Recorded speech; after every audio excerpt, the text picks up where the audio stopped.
JCI Québec 2016, qu'est-ce que c'est ça? Ce sera le plus gros congrès d'affaires ayant lieu au Québec. Il aura lieu entre le 30 octobre et le 4 novembre prochain, ici à Québec, au Centre des congrès.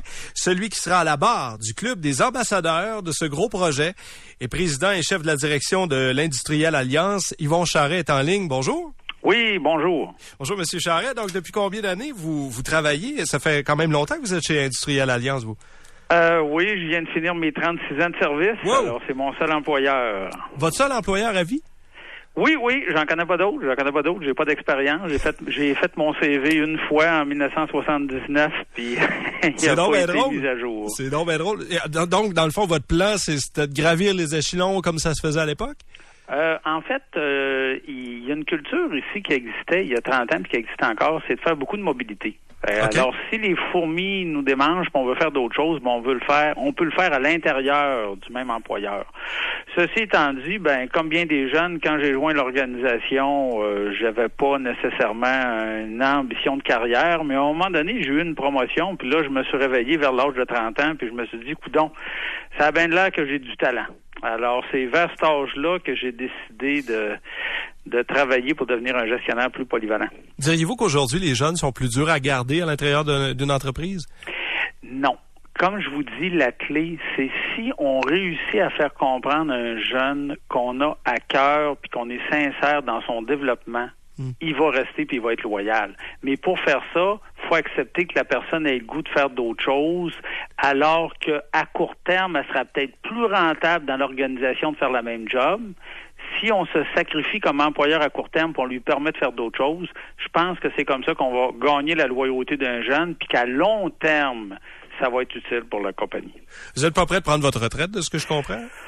Là, je suis rendu à 58 ans. La seule chose, c'est que quand on est président d'une compagnie publique, on n'est pas seul à décider. Ouais. On décide avec un conseil d'administration, puis la responsabilité qu'on a, la plus importante, c'est de préparer la relève, puis avoir la sagesse de déterminer quand est-ce qu'elle est prête. Alors, c'est à l'étape de ma carrière que je suis rendu, à préparer la relève. Puis vous travaillez avec la relève. La raison pour laquelle on vous parle, c'est que ça s'en vient. Je l'ai dit en ouverture un peu, c'est cette jeune chambre de commerce internationale-là. On va en parler un peu. C'est quoi exactement la JCI? Bon, en fait, nous autres, ici à Québec, on a la chambre de commerce qui est connue, mais on a la jeune chambre qui est moins connue. Mais la jeune chambre, c'est 600 jeunes qui ont moins de 40 ans puis qui ont des activités pour aider à leur développement personnel. Mais il faut savoir que il y en a dans 125 pays des jeunes chambres de commerce. Puis au total, il y a 5000 jeunes chambres de commerce. Puis, ils font des congrès internationaux à différents endroits au monde. Puis la jeune chambre de commerce, il y a des jeunes en 2007, c'est un peu comme les Jeux olympiques, hein, est-ce qu'on peut les avoir? Puis les jeunes de Québec, qui étaient quand même assez dynamiques, parce qu'en 2007, se sont dit, on va essayer d'amener ça chez nous. Puis en 2013, c'était à Rio, au Brésil, puis là, ils ont réussi à convaincre les autorités de dire qu'en 2016, on va faire ça à Québec. Et là, c'est plus de 4000 leaders qui sont âgés entre 18 et 40 ans, provenant de 125 pays, qui débarquent à Québec. Exactement. Donc, c'est gros, pas juste à cause du nombre de personnes. C'est le nombre de personnes puis le nombre de jours. Parce que des fois, tu peux avoir beaucoup de personnes pendant 2 jours, ou des fois, tu peux avoir du monde pendant une semaine. Mais ce qui est assez particulier ici, c'est qu'on s'attend à voir environ 4000 personnes, mais pour une semaine complète. Alors ça, c'est ça qui fait que la combinaison du nombre de personnes puis du nombre de jours, ça en ferait le plus gros congrès à ce jour à Québec. Donc, on peut penser qu'il va y avoir quelques retombées économiques. Est-ce qu'on l'a chiffré? Oui, on parle d'une quinzaine de millions en retombées économiques parce que pour financer ça, c'est sûr que l'inscription des jeunes partout dans le monde, ça va chercher une partie du budget, mais qu'une partie aussi, ça vient justement des niveaux publics. Puis, pour avoir de l'argent des niveaux publics, il faut calculer les retombées économiques. Puis, c'est d'environ 15 millions. OK, quand même, 15 millions. Je vous entendais tantôt, vous parliez de 600 jeunes gens d'affaires de Québec. Dans le fond, la division Québec de la Jeune Chambre de commerce internationale, c'est 600 personnes entre 20 et 40 ans. C'est quand même important. Vous vous situez où dans les jeunes chambres de commerce? Est-ce que à Québec, au Québec, on est dynamique? Oh oui, absolument. En fait, la ville de Québec, tu sais, quand tu regardes ça, au Canada, la ville de Québec, c'est la 7e ville la plus importante. Puis, en termes des jeunes chambres, à Québec, on est numéro 1 actuellement. Wow. Donc, on est la principale organisation de développer des jeunes de moins de 40 ans au Canada. Impressionnant. Est-ce que vous, c'est la première fois que vous allez agir avec eux? Vous allez faire quelque chose avec la Jeune Chambre des commerces? En fait, j'ai déjà été conférencier parce que les gens de la Jeune Chambre, pour se développer, ils ont accès à toutes sortes de conférences. Puis j'ai été conférencier à 2 reprises auprès de la Jeune Chambre. Mais là, disons que c'est la première fois que j'ai un rôle pas mal plus actif. Et pourquoi? Qu'est-ce qui vous intéresse là-dedans? Pourquoi c'est important pour vous de vous impliquer auprès des jeunes? Ben, moi, je regarde ça, puis je me suis donné la mission dans la communauté de s'assurer que, de façon générale, les gens s'impliquent puis qu'on a une culture de dons philanthropiques. Ben, quand on parle de ça, on parle probablement des dirigeants de 45 ans et plus. Mais des plus jeunes, dans le fond, quand je réalise ça, je me dis, ces gens-là, ils ont moins de 40 ans, puis se sont dit, on amène un congrès international à Québec. Alors moi, je me dis, les jeunes, c'est la prochaine génération, c'est le futur à Québec. À Québec, on a un taux de chômage incroyablement bas. L'économie est bonne actuellement, mais il faut préparer le futur. Alors quand je regarde ça, je me dis, on peut pas ne pas donner un coup de main à des jeunes comme ça qui veulent amener des congrès internationaux à Québec. Vous parlez de philanthropie, vous faites d'autres choses, j'imagine. Vous impliquez-vous dans plusieurs domaines? Ouais, disons que je me suis donné comme mandat que ça dépasse pas les doigts de la main le nombre d'organismes sur lesquels je donne un coup de main. Parce que vous devez être sollicité quand même pas mal.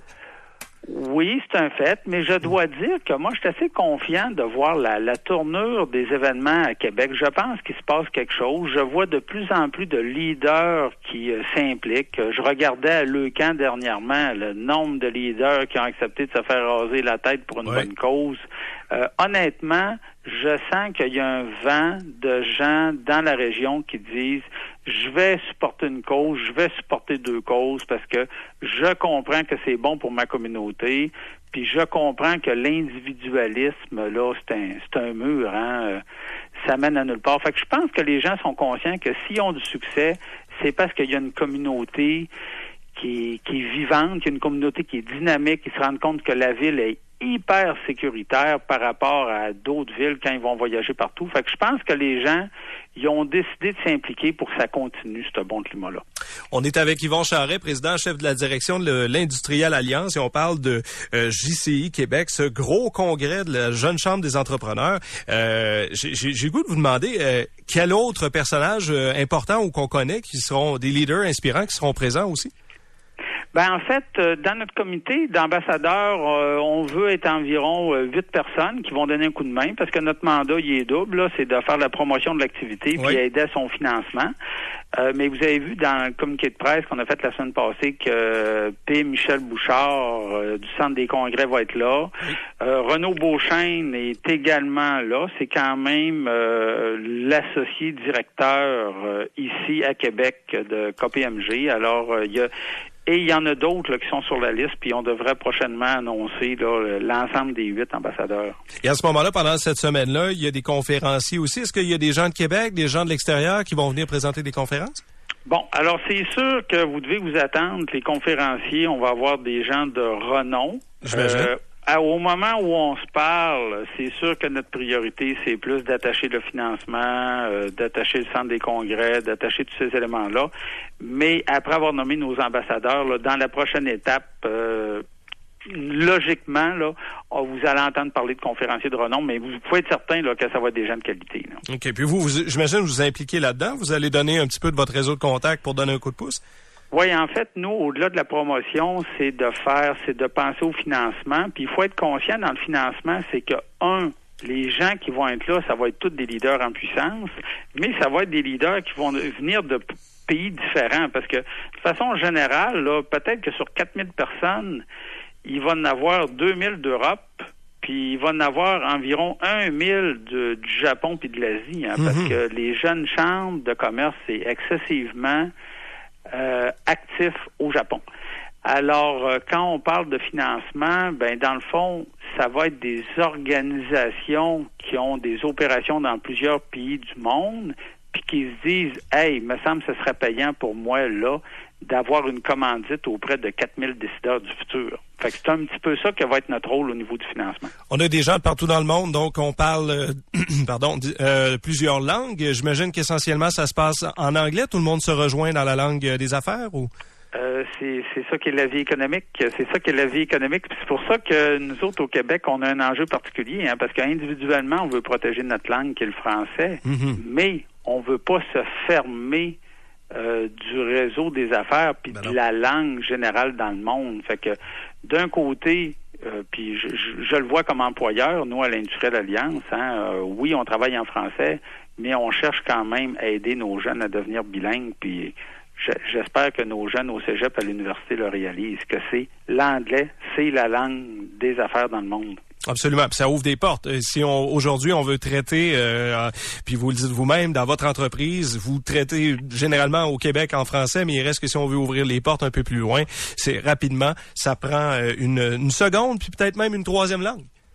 Oui, actuellement, on parle de 2 dans notre cas. On a 40 de nos opérations au Québec, puis 60 dans le reste du Canada et aux États-Unis. Oh. Donc, on a un peu plus d'opérations en anglais qu'en français, mais on est encore à l'étape, c'est français-anglais.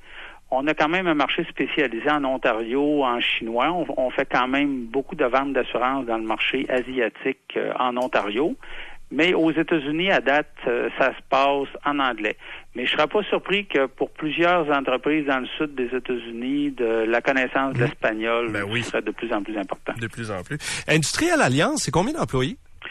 Au niveau administratif, actuellement, on est 5000. Puis au niveau de la vente, au Québec, un autre 2000. Alors, on parle de 7000 employés. Oh, wow! Puis vous avez du monde ailleurs, comme vous l'avez dit, là, en Ontario puis ailleurs? Oui, de façon générale, je dirais qu'on a la moitié est à Québec, puis l'autre moitié dans le reste du Canada, puis environ 200 aux États-Unis actuellement.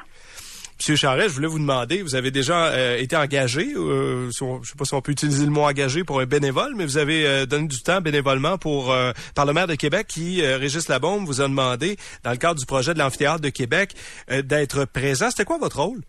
En fait, moi, j'étais responsable pour la Ville de Québec de négocier la meilleure offre pour les droits d'identification sur la bâtisse, puis pour le contrat de gestion pour les 25 prochaines années. Alors vous avez négocié... OK, vous avez donc négocié avec Vidéotron? Oui, en fait, le gagnant, ça a été Québecor. Alors j'ai négocié avec ces gens-là. OK. Puis, est-ce que, on se souvient, il y a eu comme une saga sur la transparence, l'équité des négociations. On vous a remis en question un petit peu à ce moment-là. Comment vous avez vécu avec cet événement-là? En fait, c'est une fois que mon travail a été terminé, c'est le commissaire au lobbyiste qui a décidé de reviser l'ensemble de mon travail. Puis je vais vous dire, honnêtement, j'ai eu des entrevues. Au total, j'ai eu 4 heures d'entrevues. Mais je vais vous dire, bien franchement, je sentais que j'avais absolument rien à me reprocher, que j'avais travaillé comme bénévole, puis que j'avais travaillé de bonne foi, puis que si à quelque part, il y a une clause qui dit qu'on peut pas faire du bénévolat dans la vie, je trouve que ça serait bien triste pour la communauté. Fait que j'ai trouvé ça correct que les gens fassent leur ouvrage. J'ai été très transparent avec eux. Mais à la fin de la journée, si les gens avaient dit c'est pas correct de faire du bénévolat, je me serais dit, il me semble, à quelque part, il y a quelque chose qui fonctionne pas. Puis il y a un beau débat actuellement au Québec. Est-ce que les OBNL, les organismes sans but lucratif, doivent s'inscrire auprès du commissaire au lobbyiste ou pas? Moi, je dis, oui, les gens parlent de transparence, puis c'est important, la transparence, mais ça peut pas être la valeur numéro 1 au monde parce que ça va se faire au détriment de l'efficacité. Alors, à quelque part, je pense que des organismes qui décident d'aider leur communauté en faisant appel à plein de bénévoles, que ces gens-là s'inscrivent à un bureau du commissaire au lobbyiste. J'ai un petit peu de misère à fonctionner avec ça. Vous avez donc négocié le contrat de gestion d'amphithéâtre et c'est Québecor qui l'emporte. Est-ce qu'il y avait plusieurs compagnies à ce moment-là en lice? Oui, au total, j'ai peut-être travaillé avec une quinzaine d'organisations. Il y en a qui ont fait des offres seulement sur un morceau. Mais vous savez, c'est pas tous les jours que on fait. C'est pas tous les jours, puis c'est pas standard comme appel d'offres. Alors c'est pas comme construire une bâtisse. Puis jusqu'à un certain point, ce que j'ai décidé de faire, c'est de parler avec un maximum de partenaires possible pour voir quelle sorte d'offre qu'on pourrait mettre sur papier, qu'il y a assez de monde qui serait intéressé à bider. Parce que ça me donne rien de faire un appel d'offres tellement restrictif qu'à la fin de la journée, qu'il n'y ait pas d'intérêt, ou qu'il y ait seulement un nom d'une enveloppe. Ouais. Je pense que les gens n'auraient pas été à l'aise avec ça. Alors, le système que j'ai utilisé a fait en sorte que il y a eu de la vraie compétition, puis je pense qu'au total, c'était bon pour la population de Québec. Et bientôt, cet amphithéâtre va ouvrir ses portes. On va remettre les clés dans les prochaines semaines à Québécois. Êtes-vous fiers de ça? Je vais vous dire, il y a des gens qui font partie des petits chanceux, là, qui ont pu le visiter un petit peu d'avance. Il va y avoir des portes ouvertes au mois de septembre. Moi, j'ai fait partie de ces gens-là qui ont pu y jeter un coup d'œil. Et honnêtement, je pense que les gens vont être tellement fiers de cet amphithéâtre-là. Je pense que les architectes, les gens qui ont travaillé, honnêtement, là, je pense qu'ils vont avoir le meilleur amphithéâtre de hockey en Amérique du Nord. Journée qu'on va l'ouvrir. Je ne sais pas dans 5 ans, mais je peux vous dire, la journée qu'on va l'ouvrir, là, je pense que quand les équipes adverses ils vont venir à Québec, ils vont trouver que l'amphithéâtre est pas mal beau. Quand les équipes adverses vont venir. Donc, croyez-vous au retour des Nordiques?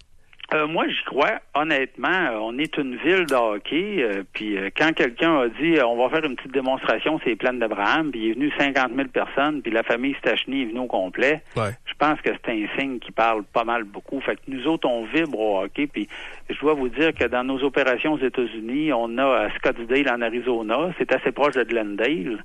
Puis vous savez comme moi que c'est pas tellement populaire là-bas. Alors, je pense qu'à la fin de la journée, ce qu'on appelle le common sense va prévaloir, puis on va l'avoir notre équipe.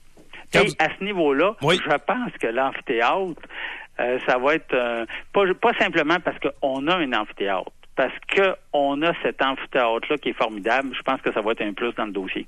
OK, ça peut être un élément positif. Oui. Vous pensez donc que autant le propriétaire, c'est important, autant le marché est important, aussi l'amphithéâtre, la bâtisse dans laquelle on va s'installer, ça pourrait jouer en notre faveur? Moi, je pense que oui, honnêtement, parce qu'on a quelque chose d'assez... on va avoir quelque chose d'assez unique. Croyez-vous que un club, parce que ça revient des fois, puis vous n'êtes pas obligé de répondre, mais à Montréal, par exemple, on dit souvent que le Canadien de Montréal pourrait être frileux à vouloir diviser son marché. Pensez-vous qu'au niveau des affaires, puis dans l'ensemble, est-ce que ça peut être un problème? Honnêtement, moi, quand je regarde ça, actuellement, l'impératif de la Ligue nationale, c'est l'ensemble des équipes. C'est pas une équipe. Puis quand on regarde les équipes, Toronto puis le Canadien de Montréal, c'est probablement 2 des équipes qui font le plus de profit, qui ont la plus grande valeur. Alors, d'après moi, ces gens-là sont pas nécessairement bien positionnés pour dire, écoutez, j'ai peur d'avoir un compétiteur proche. Si la Ville de Montréal avait beaucoup de difficultés avec son club puis il y avait de la misère à faire de l'argent, je pense qu'il serait écouté un peu plus attentivement. Mais honnêtement, il y a un dossier qui fait en sorte que la valeur de la franchise est suffisamment forte. Ça va être dur pour eux à convaincre les collègues autour de la table de dire « Amenez-moi pas de la compétition proche parce que j'ai peur. » Vous avez un très bon point. On peut pas effectivement jouer cette carte-là. Est-ce qu'il y a assez de sièges sociaux à Québec pour soutenir une équipe? En fait, c'est sûr, quand vous regardez, il y a un prix pour tout dans la vie, hein. Quand vous regardez les loges corporatives à Toronto versus celles à Montréal, il y a un écart financier qui est quand même assez important parce qu'il y a plus de sièges sociaux à Toronto qu'à Montréal. Ouais. Alors, dans tout marché immobilier, il y a toujours un prix pour un bien. Alors, ce que ça veut dire, c'est probablement que les loges à Québec vont être un petit peu moins dispendieuses que celles à Montréal, juste à cause de l'économie de la région. De la même façon qu'à Montréal, sont un petit peu moins dispendieuses qu'à Toronto. Voilà. Donc, c'est pas une question du nombre de sièges sociaux, ça va être plutôt une question, c'est à quel prix les loges vont se vendre. J'ai le goût de terminer en vous parlant de la Ville de Québec. Êtes-vous fier des nouveaux projets? Parce que là, on parle d'un phare, donc un projet important, quand même une pièce qui va être monumentale à Québec, là, de 65 étages. Ensuite, on parle du Vieux-Port, il y a des projets là aussi. Il y a des projets un peu partout. On a l'impression que la Ville est dynamique comme jamais dans les dernières années. Vous en faites partie. Vous êtes un témoin privilégié de cette ville-là. Est-ce que ça fait naître en vous une belle fierté? Ben, en fait, on n'est pas juste un témoin parce qu'à l'Industrielle Alliance, on a quand même un portefeuille immobilier de 1,2 milliard. Aussi, oui. Puis notre endroit au Canada où on a le plus gros investissement immobilier, c'est quand même à Québec. Moi, je pense que les gens de Québec devraient être fiers que c'est des entreprises locales qui développent l'immobilier. C'est pas des gens qui viennent de l'étranger. Puis à la fin de la journée, les propriétaires sont obligés d'avoir une certaine sensibilité versus la communauté parce qu'ils sont présents, on les rencontre souvent. Alors moi, quand je regarde ça, l'Industrielle Alliance, j'ai comme compétiteur dans l'immobilier, j'ai Cominor, j'ai d'autres compagnies d'assurance, j'ai d'autres organisations, puis je me dis, c'est ça qui est la meilleure chose pour la région parce qu'on a créé de la compétition entre les fournisseurs d'immobilier. Donc, il faut être meilleur que notre voisin. Puis ça, je pense, c'est juste bon pour la région à la fin de la journée. Fait qu'on a des compétiteurs solides. Moi, je suis surtout fier de voir que ce sont des entreprises locales qui développent l'immobilier dans la région. Merci beaucoup, M. Charret, de nous avoir éclairé sur ce qui s'en vient à Québec. Ça va être le plus gros congrès d'affaires ayant eu lieu à Québec, donc qui s'en vient entre le 30 octobre et le 4 novembre prochain. Et on va être témoin attentif, en tout cas, de cet événement-là. Merci beaucoup. Bienvenue, bonne journée. Merci beaucoup. Yvon Charret, donc président et chef de la direction de l'Industrielle Alliance, qui sera du club des ambassadeurs de ce